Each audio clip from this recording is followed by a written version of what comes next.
The warmest of greetings to you, and welcome to Happily Ever Teaching.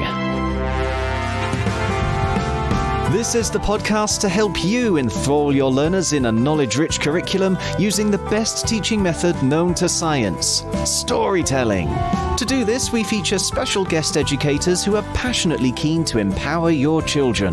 I am storyteller Chip Cahoon, and with me today is... Victoria Bono. I'm a primary teacher on the South Coast, founder of Tiny Voice Talks, and recently published author of Tiny Voices Talk. And I'm Caitlin Bracken. I'm a Year 1 teacher in Buckinghamshire. I was a speaker on Toria's podcast a little while ago, and I'm one of the contributors to her book as well. And today we are exploring learning outcomes in languages and design and technology with a beautiful Hindu myth on the nature of grief. You can listen to the story by downloading our sister podcast, Fables and Fairy Tales, or search our website, epictales.co.uk, for Grief Awareness, which should help you find the story of Yami and Yama. There you'll find a video of me telling the story that you can share with your children. And if you're an EPIC educator as of November 2022, you'll also get the story as a paperback, gorgeously and sensitively illustrated by Heather Zeta-Rose, which should be with you in time for National Grief Awareness Week. Don't worry if you missed that though, as you can also order the book from any bookshop, including Amazon, and EPIC educators can access the ebook and full audiobook through the Epic Tales app. In fact, I'd like to take a quick moment to thank everyone who's signed up to be an EPIC educator so far, because by doing so, you're also supporting this podcast, so we can keep sharing these off-the-shelf lesson ideas every week.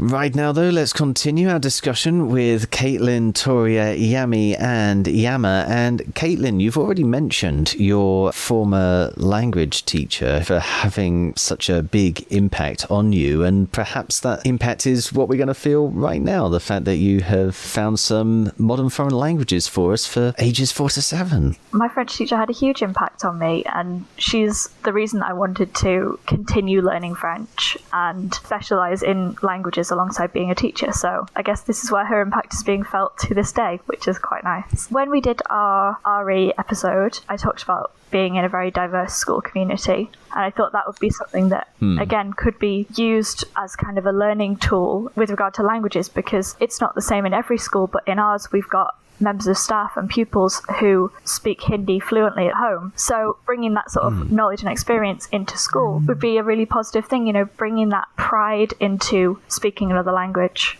And that pride of knowing something that not everybody does, being able to share that is quite powerful. It just makes me think, when I had my first year teaching, I was in a not particularly diverse school, and there was a child that I taught who, I think she spoke Russian at home, and she was really, really reluctant. She would never share any of her home language because she didn't feel empowered to do so, I guess. And, you know, that's something that I don't want to ever be responsible for going forward. Every child has a right to feel special for what is special about them. For children speaking Hindi, for staff who can do that, it's a nice link into the story with it being a Hindu myth that they could teach. Absolutely. You know, for the younger ones, teaching things like the vocabulary for the names of the different animals, those little things that can bring languages into the classroom. Going off on a slight tangent, with the story being based around grief and loss, it made me think of Dia de los Muertos, the Mexican celebration, the Day of the Dead. Yeah. Now, Spanish is not my specialism, but you can make it work.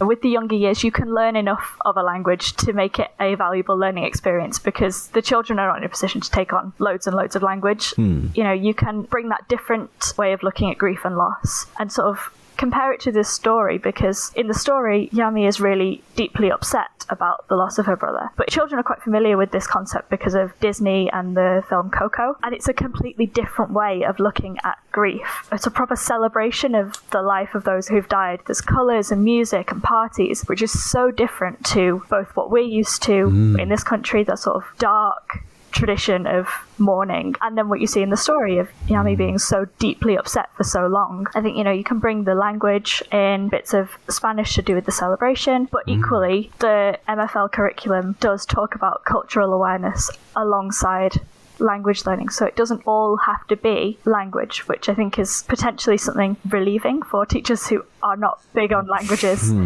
that there's not pressure for it to be 100% foreign language all the time. It's introducing children to that kind of cultural awareness as well. Do you know what? I have a suspicion that it's maybe the pressure you've just mentioned for teachers that is the reason why languages tends to get talked about more as a Key Stage 2 thing from ages 7+ than prior to that. Because to my knowledge, that many of the children who are bilingual before they even get to school. They're maybe speaking English because they are in a country where that's the national language, but they come from a family where their first language could be anything. Exactly. And so you said something there about, children not needing to have a huge focus on vocabulary between the ages of 4 to 7. But in a way, their brains are better wired for having extensive vocabulary. They are, yeah. And one of the things that we often do when we're using stories in a language-based setting is we will have a go at telling the story once in a language that everyone's familiar with, and then just retelling it in a different language or with the occasional word swapped out for the other language, because then the language really sticks. The learners have a picture of the world already inside their head. So when another word comes along to describe it or to label something, they're very quick to understand that word means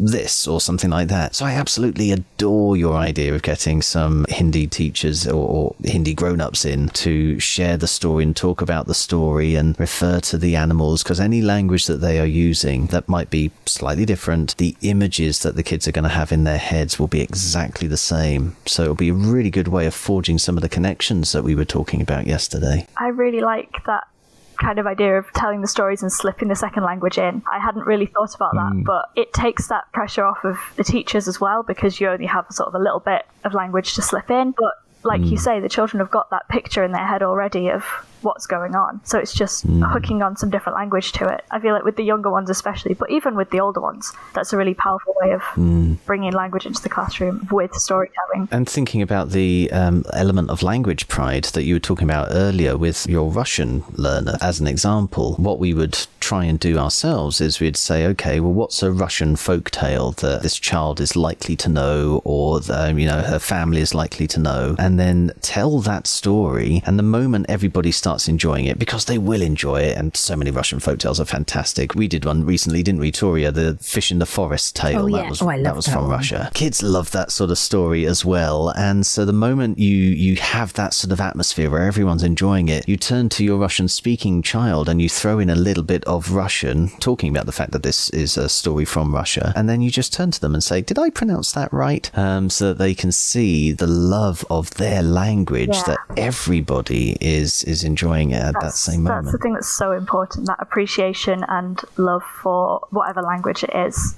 so that children for whom that is their language know that it's appreciated and special. Absolutely. As we move on up the school, though, for ages 7 to 11, we're going to start getting all technical, are we, Toria? Helen often talks about cooking stuff, and I thought, well, Helen's not here, so I'm going to talk about cooking stuff. So we talk about Yami, and it's Yami goes off into the forest and collects sweet things and comes back, and Yami then makes them into something. And I thought, oh, I wonder what sweet things she would collect. So that's how I would start the conversation with the children. What sweet things do you think she would collect in the forest? But then actually looking at what Yama might have created from it. But then we're moving into sort of a bake-off sort of thing, basically, where the children get to design what it is they want to create, etc. I think there would be a level of organisation, and I would say that to everyone listening, you've got to have a level of organisation around this. But I was thinking, actually, if I gave the children a set number of ingredients, what could they then do with it? What could they then create? What would Yami have picked? What would she have brought? And then what could have been created? And then children making and evaluating. That, for some reason, struck me that, she used to go and collect things and he used to make it into a delicious dish. Would it be part of design and technology then to actually explore what makes food sweet, taking the different types of food and seeing how, okay, this one is something we'd consider sweet, this one is one we'd consider sour, or this is one that we'd consider I don't know, plane. Well, potentially you're looking at another science link then. The design and technology would be very much designing your sort of recipe, what it is you want, and then the technology bit is the actual making of it, and then you're evaluating it. But actually having a really nice link there to the science, you could actually do again quite a nice link up between science and DT. But I do think the idea of actually making it and eating it is quite nice. Well, I am presuming, I don't suppose you don't have to do this, but would you pause the story at the point that Yama is still alive in order to start exploring this topic? I don't know, because I think this story lends itself to being read right the way through. I really do. I think that's the power of it, the reading it right the way through, is because actually when Yama dies, Yami, towards the end, she collects the things and then she makes from it. Exactly, so actually, you could also look at ingredients and say, okay, well, these are the ingredients. What sort of things do you think he might have made? What sort of things do you think she might have made? And in terms of maybe keeping it within the world of the story so that you can sort of move the engagement from one to the other, you could actually point to the fact that Yama's done all of the cooking. So Yami is going to now be in a situation where she's got to do some cooking. So she's literally going to be in a position that your children are potentially, and that she's got to learn all of the skills. So as she is learning the skills, your learners can be learning the skills as well. Yeah. That's all we have time for in this episode, folks. If you'd like to talk to us about anything you've heard in this podcast, or if there's a subject you are soon to teach that you'd like us to cover, you can find us on social media using @TeachHappily, or leave us a review using your favourite podcast app. Please also share this podcast with your colleagues and help us start a story-led revolution in classrooms around the world, so children everywhere can enjoy knowledge-rich learning in a way that's effective, memorable, and enjoyable, all at the same time. Tomorrow, Yami and Yama will help us create some art. But right now, it only remains for us to say cheerio, and we hope to hear your story soon. So, cheerio! And we hope to hear your story soon.